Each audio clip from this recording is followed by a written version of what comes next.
शादी संबंधित व्यवस्थाओं का super mall RNK catering and events, जहां पाएंगे टेंट, लाइट्स, कैटरिंग, बैंड, घोड़ा, वीडियोग्राफर, सब एक ही छत के नीचे। शादी हो या सालगिरह, बर्थडे हो या रिटायरमेंट, अब हर पार्टी के लिए पर्सनल हॉल एकदम फ्री और बजट में परिसर उपलब्ध है। शुभ परिसर लकी गार्डन, गुरु नानक धर्मशाला, गंगराड़े धर्मशाला और नारंदिया धर्मशाला। तो फिर देर किस बात की, RNK केटरिंग एंड इवेंट्स है ना। संपर्क रितेश कपूर 9827370996, श्याम कपूर 9424816206।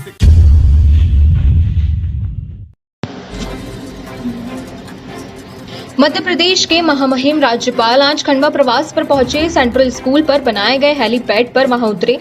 यह प्रदेश सरकार में स्वास्थ्य मंत्री डॉक्टर प्रभुराम चौधरी, वन मंत्री विजय शाह और जिले की प्रभारी मंत्री उषा ठाकुर ने उनकी आगवानी की। महामहिम राज्यपाल का स्वागत किया। इसके बाद वह जिला अस्पताल पहुंचे। यहां उन्होंने अस्पताल में थैलामेसिया डे केयर वार्ड और अस्पताल परिसर में लगने वाले स्क्रीनिंग शिविर का निरीक्षण किया। राज्यपाल के साथ स्वास्थ्य मंत्री डॉक्टर प्रभुराम चौधरी, वन मंत्री विजय शाह और जिले की प्रभारी मंत्री उषा ठाकुर मौजूद रही।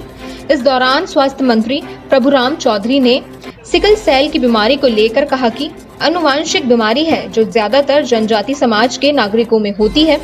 सरकार द्वारा हमारे महामहिम राज्यपाल के मार्गदर्शन में उनकी प्रेरणा से आदरणीय प्रधानमंत्री जी द्वारा 15 भगवान की बिरसा मुंडा की जयंती पर इस प्रोजेक्ट को लॉन्च किया गया था। इसमें अलीराजपुर झाबुआ को पायलट प्रोजेक्ट के रूप में लिया गया था, जिसका कार्य वहां चल रहा है। भाई स्कैनिंग भी हो रही है, चाची भी चल रही है।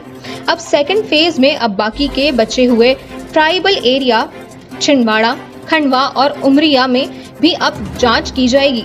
डॉक्टरों की कमी को लेकर स्वास्थ्य मंत्री ने कहा कि कैबिनेट में प्रस्ताव लाकर जल्द ही डॉक्टरों की कमी पर भी सरकार काम कर रही है। नई भर्तियां जल्द की जाएगी ताकि लोगों को ज्यादा से ज्यादा स्वास्थ्य लाभ मिल सके। दुनिया भर में तेजी से पैर पसार रहा मंकी पॉक्स को लेकर स्वास्थ्य मंत्री ने कहा कि इसको लेकर प्रदेश में अलर्ट जारी है। सभी से सावधानी बरतने को कहा है। प्रदेश में एम्बुलेंस लेकर स्वास्थ्य मंत्री ने कहा कि पहले 1400 से एम्बुलेंस हुआ करती थी, जिससे बढ़ाकर हमने 2000 कर दिया है।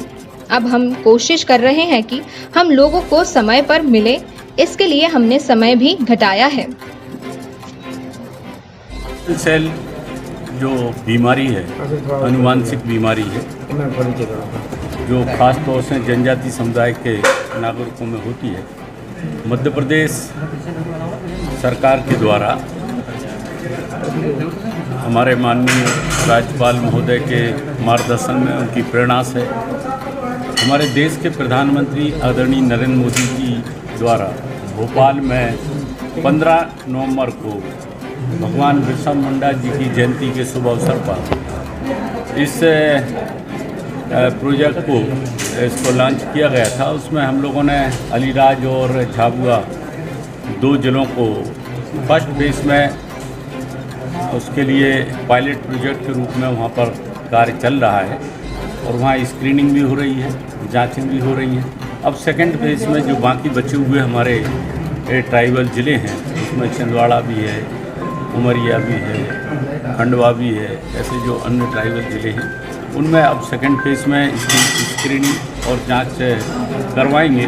जिस अभी प्राथमिक तौर से हम लोग जो हमारी गर्भवती महिलाएं हैं, उनके 6 माह से अधिक 18 साल के जो बच्चे हैं उनकी स्क्रीनिंग करवा रहे हैं, जिससे कि आगे ये बीमारी आनुवांशिक बीमारी है और वो उसकी हम लोग रोकथाम कर सकें, उनकी पहचान कर सकें और उनका इलाज भी किया जा सके और आगे दूसरी पीढ़ी में ना जाए, उसके लिए ट्रीटमेंट भी दिया जा सके, उसके लिए जनजागरूकता भी की जा रही है। अब हम लोग जो सेकंड फेज में लागू करेंगे, इसमें सभी हमारे आशा कार्यकर्ता हैं, हमारे CHO और स्टाफ को ट्रेंड भी करेंगे, स्क्रीनिंग भी उसकी करेंगे और उनकी जाँच भी की जाएगी। सीएम एम्बुलेंस की सौगात दे रहा है, लेकिन हम देख रहे हैं कि प्रदेश में कहीं ऐसे मामले भी आ रहे हैं कि एम्बुलेंस टाइम पे पहुँच नहीं पा रही है। नहीं, अभी देखिए आपको जैसे जानकारी है कि पहले मध्य प्रदेश में से 1400 एम्बुलेंस थी। अब हम लोगों ने 2000 करीब एम्बुलेंस उसमें करी है। जो टाइम भी पहले आधा घंटे के करीब था, अब हम लोगों ने उसको 18 मिनट का टाइम दिया है और ये सभी एम्बुलेंस की सेवाएं नागरिकों को मिल सकें आवश्यकता अनुसार। इसके लिए डॉक्टरों की भी पूर्ति के लिए हम लगातार प्रयास कर रहे हैं। पिछले साल में भी हमने भर्तियाँ की हैं और अभी भी कुछ दिन पूर्व भी हमने लगभग अभी 300 डॉक्टरों की पोस्टिंग की है। जहाँ जहाँ पोस्ट वैकेंट थी प्राथमिकता के आधार पर हम प्राथमिक स्वास्थ्य मंकी पॉक्स से निपटने के लिए किस तरीके की कैसे उससे निपटेंगे? मंकी पॉक्स के हमने अलर्ट जारी किया है। जो अन्य देशों में इसके केस आए